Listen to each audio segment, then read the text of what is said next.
Words at War.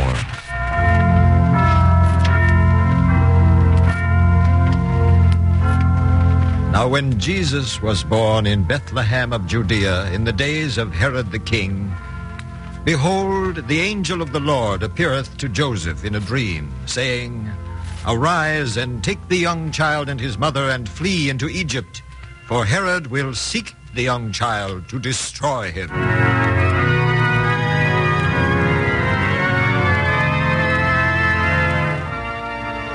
The National Broadcasting Company, in cooperation with the Council on Books in Wartime, presents another of the most widely discussed programs in America, Words at War, dramatizing the most representative books to come out of this great world conflict. Tonight's Words at War program is a Christmas story based on two books, Kenneth Gould's Scapegoats in History and History of Bigotry in the United States by Gustavus Myers.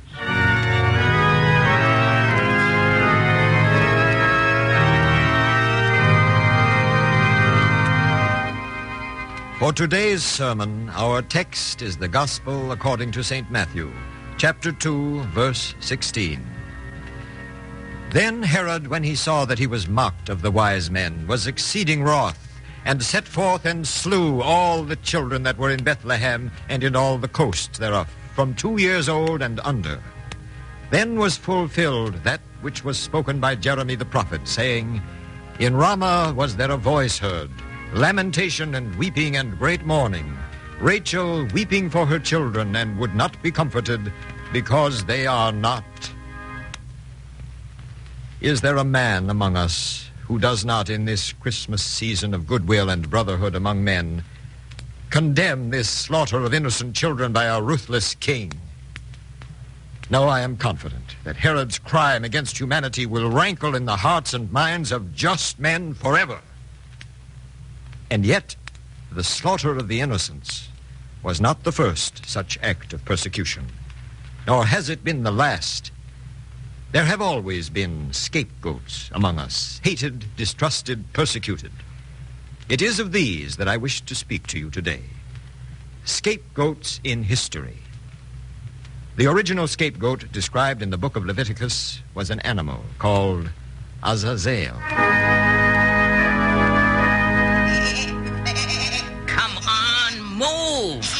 Move, you stubborn old beast. You're keeping the high priest waiting. Place him on the altar. Yes, sire. Witness, O Lord, that we are gathered in holy convocation on this day of atonement, in the 10th day of the 7th month, and with penitence and sorrow we confess the iniquities and sins of the people, and transfer those sins and iniquities to the beast Azazel. Amen.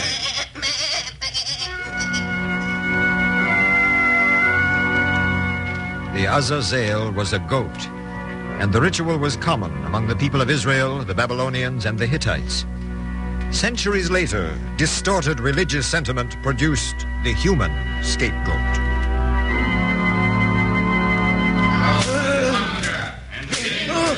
Oh, please. No, please, have mercy. I have done nothing. I am an old man. I will die. Die you must. It is ordained by the gods. Out with hunger, in with wealth. Out with hunger, in with health. That was a ceremony performed annually by the ancient Greeks and called the expulsion of hunger. When the custom became refined, the Leucadians once a year hurled a criminal into the sea as a public sacrifice to Apollo. In Marseille, a poor man was dressed in holy garments and stoned to death to avert the plague. In Rome and Sparta, the sacrificial offerings were beautiful young virgins. All this was done for a well-recognized purpose: to benefit the community, to drive out famine and disease, to prevent the loss of crops or cattle, to atone for sin, with the community's scapegoat taking the rap. The practice grew unmolested, and rulers soon found it to their advantage to let popular prejudices concentrate on unpopular groups, the minorities. You know what I heard today? It was told to me by a very high official of the Senate. It's the foreigners who are responsible for the flood, the Phoenicians. They are? The sooner we get rid of them, the better. There's no food and people are starving. And all because of them, because of their magic. Then they should be driven out. Or better still, sacrificed to the gods. Yes, sacrifice to the gods. Why wait? Let's go to the high priests, spread the news throughout the city, and tell the people of the crime of the Phoenicians.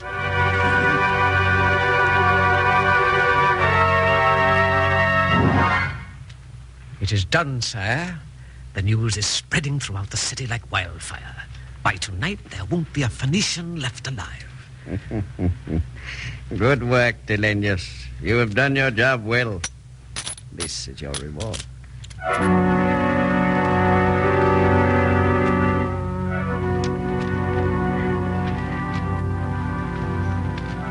By such means, it was easy to distract the attention of the public from the real shortcomings of the group in power, or to cause the masses to forget their own miseries. It was also easy to arouse fear and hatred and suspicion of those who differed from the rank and file. Shrewd manipulators of mob psychology stimulated this fear and hatred by means of subtle propaganda and by creating scapegoats.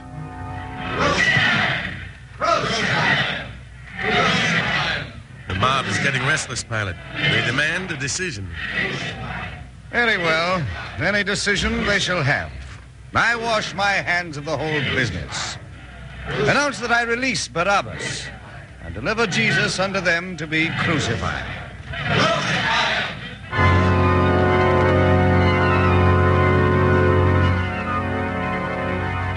It was after the death of Jesus that the word scapegoat began to have a broader meaning. Organized persecution of races, groups, minorities, and creeds spread throughout the world, took root in every continent, festered in the hearts and souls of the people. This is the long history of man's inhumanity to man, a history of bloody terror, of oppression, of bigotry, which has come to us through the ages. Listen, then. Listen to these scapegoats cry out from their martyred graves. In the early days of the Roman Empire, the Christians were the scapegoats. In 64 A.D., Rome was destroyed by a great fire. Citizens of Rome, listen to the words of Emperor Nero. The fire which consumed Rome was started by members of the upstart groups calling themselves Christians. For this outrageous crime against the people of Rome, all Christians will be arrested and the guilty persons executed. In 112 A.D., there was an earthquake. It has been discovered that the earthquake was brought about by the Christians. For this outrageous crime against the people of Rome, all Christians will be arrested and the guilty persons executed. 2 years later, the empire suffered from famine and pestilence. It's the Christians who are responsible for this outrageous crime against the people of Rome. Feed them to the lions. The climax of the long and fiery ordeal came in the reign of Diocletian in 284 A.D. Fire! The Nicodemic Palace is on fire! Run for your lives!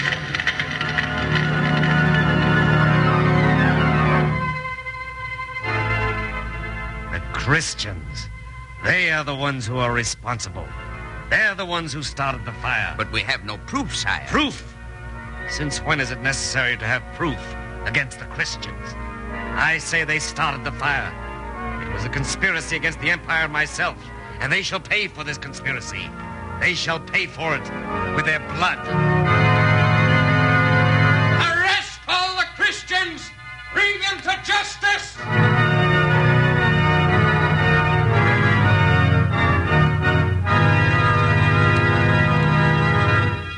The terrible persecution that began that day spread throughout the empire.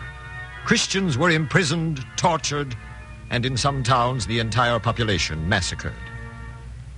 This anti-Christian campaign lasted until 311 A.D. 12 years later, Emperor Constantine accepted Christianity as the official religion of the Roman Empire, and the persecution of the Christians stopped. Human nature, unfortunately, is slow to learn from its own experience. Minority groups sometimes escape from their prison of prejudice and increase in number and influence. In such changing circumstances, they in turn become intolerant of other groups and treat them as scapegoats for their own ills. And so it was with the early Christian church when it fell prey to the poison of power. This Christmas season, the voice of history rings out in accusation.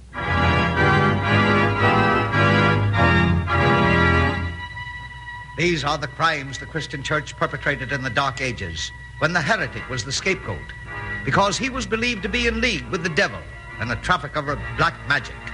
Listen well, for the list is long and bloody, and the names are well known to you.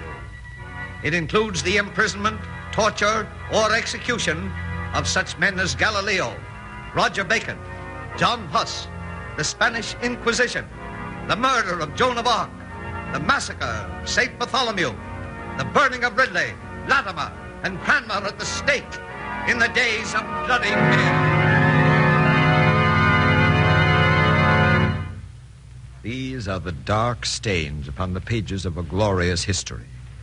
Stains which spread and multiplied as new religious groups, sects, and denominations won first toleration and then control in the countries of Europe and America.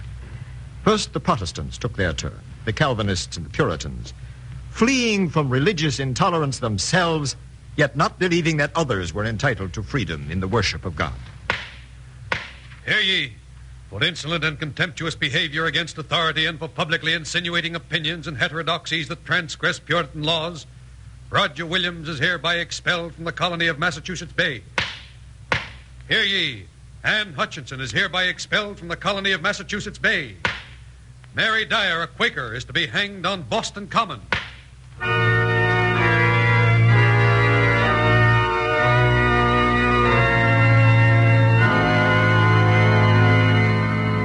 These were Christian acts, promulgated by Christian ministers of God, ministers who held powers so complete that church and state were practically identified as one.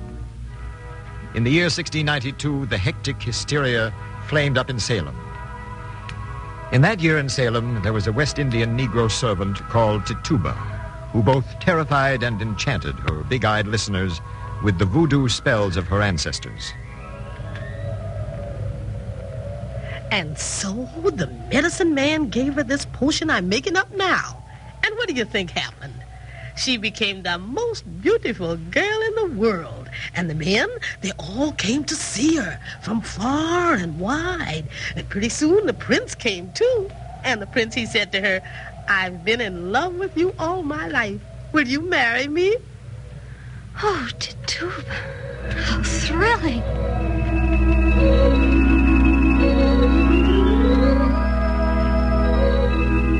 Thus Tituba entertained her friend. And although the potions never did anybody any good, neither did they do anybody any harm. Until one day when those voodoo stories of Tituba came to the attention of Cotton Mather, a minister of God, who immediately brought the case to the attention of Governor Sir William Phipps, a representative of the people. Witchcraft. That's what this is, Governor Phipps. The woman is a witch, possessed of the devil.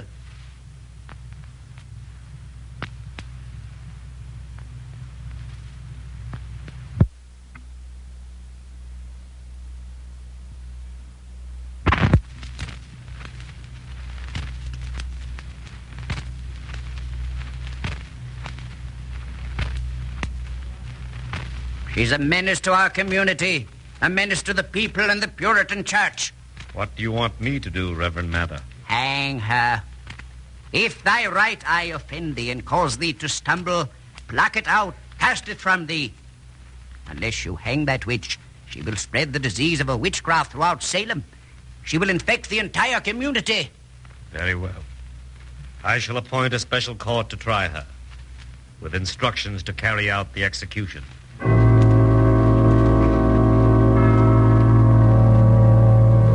And so Tituba was hanged. No! No! And then there came others, young girls and old women. No! No! All tried by a special court all declared to be possessed of the devil and executed for the welfare of the community.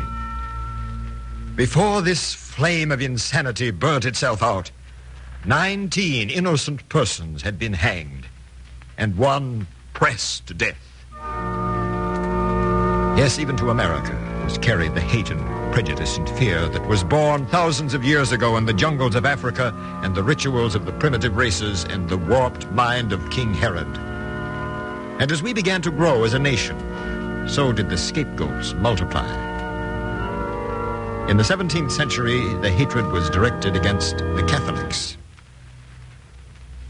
There is no room in the colonies for the Pope and the Romish Church. Popery and Christianity are as dissimilar as day and night, as foreign as Christ and Antichrist, as contradictory as God and the devil.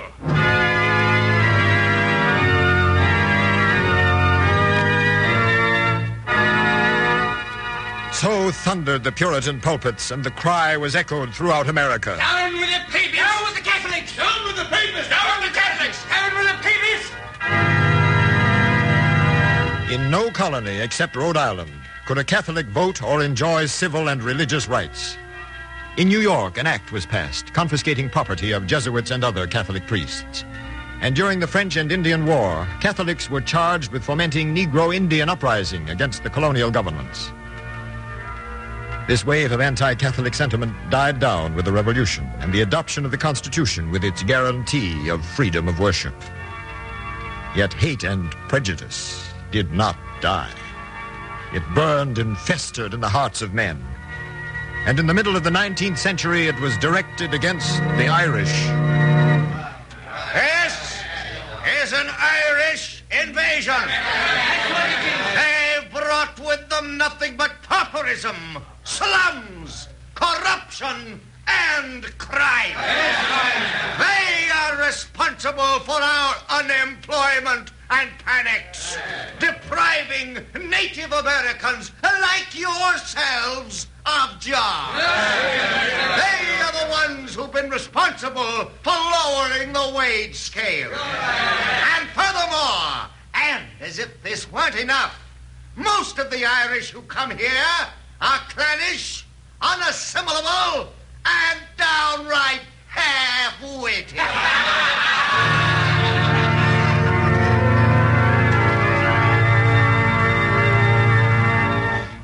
This was the beginning of the many nativist, nationalist, and anti-foreign movements that have periodically marked and plagued American life. The resentment soon became linked with religious bigotry. Bigotry turned to hate, and another anti-Catholic crusade was underway. Anti-Catholic publications and societies sprang up to keep the country safe for Protestant Americanism. Among them, the Order of United American. The United American Mechanics. The Order of the Star-Spangled Banner. The propaganda of these organizations soon inflamed Native Americans to direct action. Go back where you came from, you dirty Irish Catholics! In 1829, mobs attacked the homes of Boston Catholics and stoned them for 3 days. The Irish section of Charleston, Massachusetts was devastated. In 1834, an Ursuline convent was burned to the ground. And in the years 1835 to 1845, violent riots broke out in Philadelphia and New York. Get those dirty Irish out of here! Send them all back to Ireland!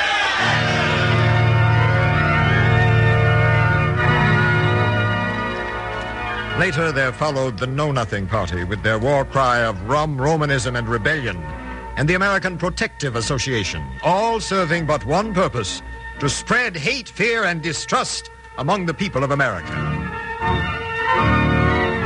In 1867, shortly after the Civil War, there appeared another organization, using different methods but producing the same results. Kill the Negroes! Burn down their houses! The Ku Klux Klan, standing for white, Anglo-Saxon, Protestant supremacy, standing also for murder and pillage and terror. Created at first to combat the carpetbag governments of newly freed Negroes, broadening its field of hate and persecution later to include foreigners, as well as native-born Jews, Catholics, labor, radicals, liberals. Existing even now, this Christmas season, as I speak to you, waiting to go into action again when conditions for mass hate are ripe and the blind among us willing to follow their program. Let us examine now the scapegoats in our midst. Let us ask ourselves this question. What does it mean to be a Negro in the United States today? I can answer that question. I am a Negro, born in America, lived in America all my life. It's a good country, too, created by God and by man so that people can live together in peace and freedom. I figure, according to the Constitution and the Bill of Rights, it belongs to me as well as to anybody. But sometimes I wonder. Sometimes I wonder about a lot of things which make me an outcast in the country where I was born. I wonder why, in many states, I can't vote like the white people do. I wonder why I have to live in the slum areas and pay exorbitant rents for fire traps. I wonder why I have to go to different schools, sit in designated sections of buses and trains, go to different hotels and restaurants. I wonder why I can't get a job at wage rates comparable to those of other Americans, why I can't get into certain unions, why many defense industries won't hire me. I wonder why, in time of war, a German prisoner is more respected by some white men than myself. And why, in time of war, the Army and the Navy have to have special Negro units. I wonder about justice, different for the black man and the white, and about lynchings created to strike terror in our hearts and keep us where we belong, on the bottom rung of the social and economic ladder. Yes, I wonder about a lot of things in this land of mine, in this country which gave me life and won't let me live to enjoy it. Sometimes I get mad. I get mad because I am a human being, the same as you, the same as everybody. I have the same blood flowing through my veins. I feel the same pain when I'm sick, and a rope around my neck produces the same burning flesh as it would to you. Only my skin is different, and that I have not created.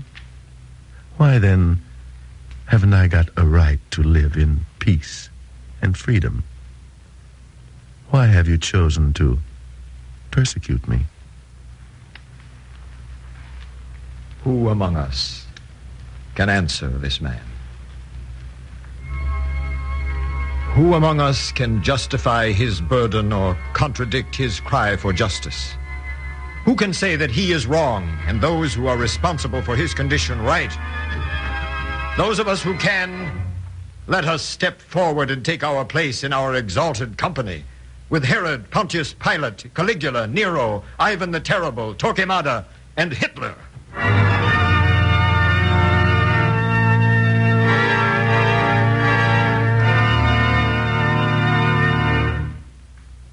We come now to the second group of scapegoats in our midst. Kill the Jews! They're the ones who crucified Christ! They're the ones who own all the land, grab all the money, cause all the trouble! Kill them, I say!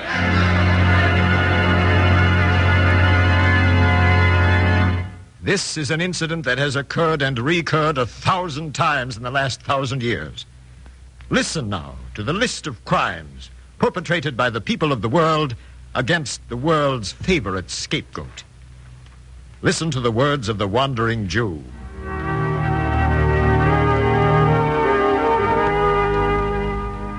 In 70 A.D., we were evicted from our homeland by the Romans.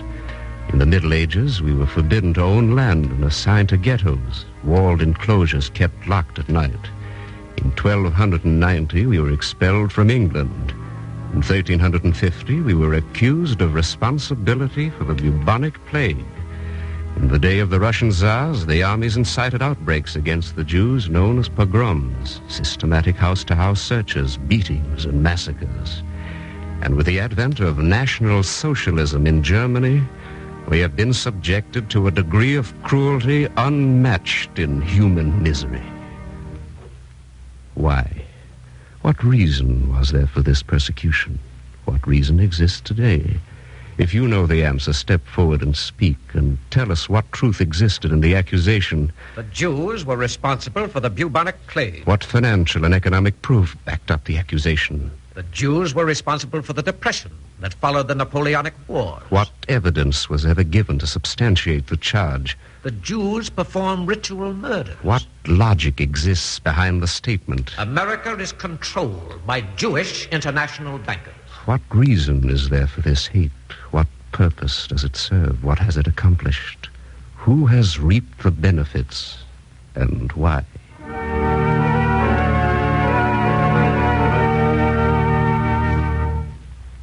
What answer shall we give this man? Shall we tell him that these charges were and still are deliberate falsehoods, invented by purveyors of hate to suit their ends? Shall we tell him that his persecution and the persecution of his race was inspired by these purveyors of hate to give the gullible and the bigoted among us a scapegoat for our economic and social ills? Shall we tell him that the babe in the manger was a Jew himself, and when we persecute the Jews, we also persecute him we come to worship tonight? But this man knows all that. He has known that for over 1,000 years. No, we cannot answer him. Nor can we answer those many others who have felt the whip of bigotry from us. The Italians looked down upon in many cities, and the Negroes, and the Catholics, and the Mexicans, and the Chinese, and the millions of other scapegoats, standing even now at the tribunals of bigotry we have erected for them. We can only hope and pray for a day when the truth will prevail, when the people of the world will learn that bigotry and persecution were the very things Jesus died to destroy. I have no advice to add, no plea to make. For tolerance and justice and a passion for truth and a spirit of brotherhood must come to each man from his heart, from his own understanding of the facts. Blessed are they who mourn, for they shall be comforted. Blessed are the meek, for they shall inherit the earth. Blessed are they who do hunger and thirst after righteousness, for they shall be filled. Blessed are the pure in heart, for they shall see God. Blessed are they which are persecuted for righteousness' sake, for theirs is the kingdom of heaven.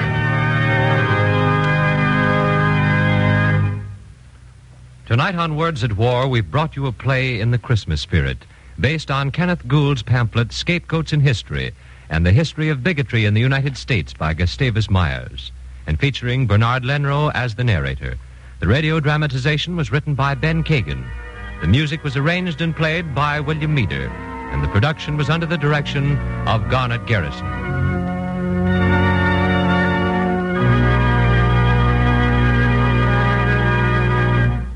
This is the National Broadcasting Company.